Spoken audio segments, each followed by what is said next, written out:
I want to thank you all for tuning in again. Once again, I'm putting this together for congregation and friends of mine, people, whoever wants to listen, really. Basically, a couple things to really touch base on, and that is that me and the wife and kids are kind of doing the whole sheltering in place thing, and I think we're doing pretty well. We haven't lost our minds yet, but the kids are definitely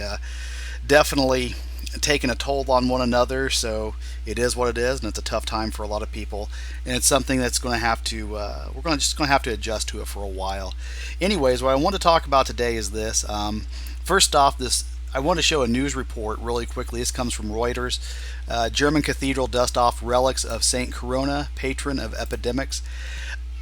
I lack the imagination to make that up. It's one of those things. I saw that and I'm like, you've got to be kidding me. And there is, in fact, a Saint Corona. And the connection to epidemics, apparently, in some areas she had been in the past, some areas not so much.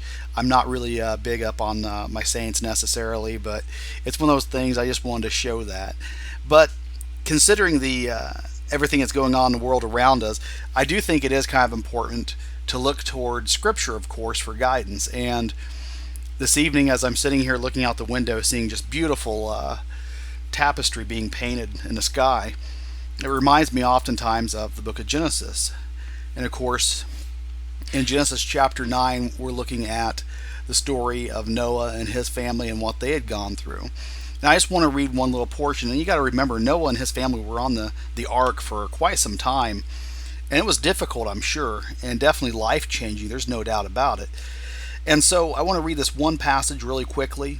I'm sure we're all kind of familiar with the story. Verse 11 says, out of chapter 9 of Genesis, I establish my covenant with you that never again shall all flesh be cut off by the waters of the flood. Never again shall there be a flood to destroy the earth. And God said, this is the sign of the covenant that I'm making between me and you and every living creature that is with you for all future generations. I have set my bow in the cloud, and it shall be a sign of the covenant between me and the earth. It's important to remember during the storms and during the trials and tribulations of our life, which there are going to be many, to remember the promises of God. And that whenever we're going through those storms, that God has not forgotten us. And I think back to Noah and his family being there on the ark.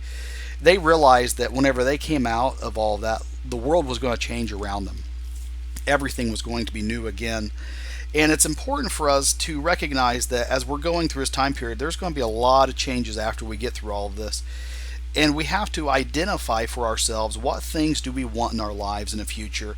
What things do we want to achieve and accomplish once we get past all of this? Do we want to go back to being family people? Do we want to live, laugh, and love with our friends and families?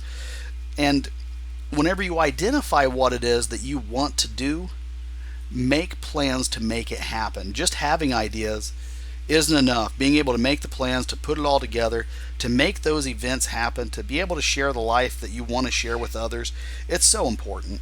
And so I want to challenge you, after we get through this, because there is going to be an end to it, to identify those things, but also during it, during all the things that are taking place around us, to take comfort in Him. I want to share some photos with you all. My niece had posted these earlier. They're actually out of St. Louis. A guy by the name of Christopher Tabor had shared them. Just beautiful. Whenever I saw these last night, I was like, this is just amazing. And I'm not even 100% sure where this is at in St. Louis. I see exit 290, but you can see the cross. And I know I've seen some of these buildings before, so I've probably been nearby wherever this was, but just beautiful. And it's one of those things, it's a reminder that during even the darkest of times, there is true beauty out there. It's just up for us to look for it and to seek it and to find it within ourselves. And it's a reminder for us to be good to one another and to take joy in the great gifts that we do have, even whenever it seems like things just aren't quite right. Well, anyways, I hope you enjoyed this time, and I hope you have a great day.